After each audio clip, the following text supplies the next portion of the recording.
வணக்கம் நண்பர்களே. இன்று நாம் மிகவும் முக்கியமான ஒன்றை பற்றி பேச வந்திருக்கிறோம். அதுதான் நம்முடைய உயிர் நாடியான இயற்கை வளம். தண்ணீர், காற்று, மண், காடுகள், சூரிய ஒளி என இவை அனைத்தும் இயற்கை நமக்களித்த கொடைகள்.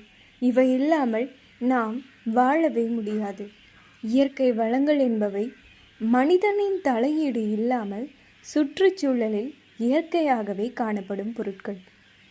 இவை நம் வாழ்க்கைக்கு அத்தியாவசியமானவை. உயிர் வாழ்வதற்கு அடிப்படை. இயற்கை இல்லாமல் மனித வாழ்வு சாத்தியமில்லை. நாம் சுவாசிக்கும் காற்று, அருந்தும் நீர், உண்ணும் உணவு அனைத்தும் இயற்கையிலிருந்துதான் நமக்கு கிடைக்கிறது. சுற்றுச்சூழல் சமநிலை. தாவரங்கள், விலங்குகள் மற்றும் பிற உயிரினங்கள் சுற்றுச்சூழலை சமநிலைப்படுத்துகின்றன. அழகு மற்றும் மன அமைதி. இயற்கையின் அழகு மனதிற்கு அமைதியையும் மன அழுத்தத்தை குறைக்கும் ஆற்றலையும் தருகிறது. வற்றாத வளங்கள். இவை தீர்ந்து விடாத வளங்கள். உதாரணமாக சூரிய ஆற்றல், காற்றாலை மின்சாரம், நீர், மழை போன்றவை. குறையும் வளங்கள். இவை இயற்கையாகவே குறைவாக உள்ள வளங்கள். உதாரணமாக நிலக்கரி, பெட்ரோலியம் போன்ற புதைவடிவ எரிபொருட்கள்.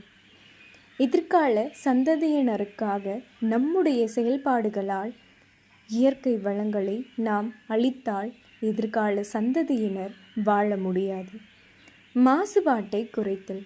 நாம் செய்யும் பல செயல்கள் காற்று, நீர், மண் மாசுபாட்டை ஏற்படுத்துகின்றன. இயற்கை வளங்களை பாதுகாப்பதன் மூலம் இந்த மாசுபாட்டையும் குறைக்கலாம். குறைவான பயன்பாடு. அத்தியாவசியமற்ற பயன்பாடுகளை தவிர்ப்பதன் மூலம் வளங்களை சேமிக்கலாம். மறுசுழற்சி மற்றும் மறுபயன்பாடு.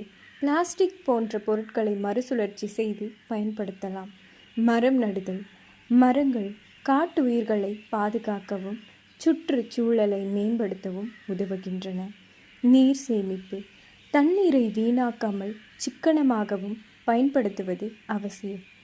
இயற்கை அன்னை நமக்கு வாரி வழங்கி இருக்கும் இந்த இயற்கை வளங்களை காப்பது நம் அனைவரின் கடமை. நம்முடைய ஒவ்வொரு செயலும் இயற்கையை பாதிக்கலாம். எனவே கவனமாக செயல்படுவோம். இயற்கை வளங்களை பாதுகாப்போம். நமது எதிர்காலத்தையும் பாதுகாப்போம். நன்றி.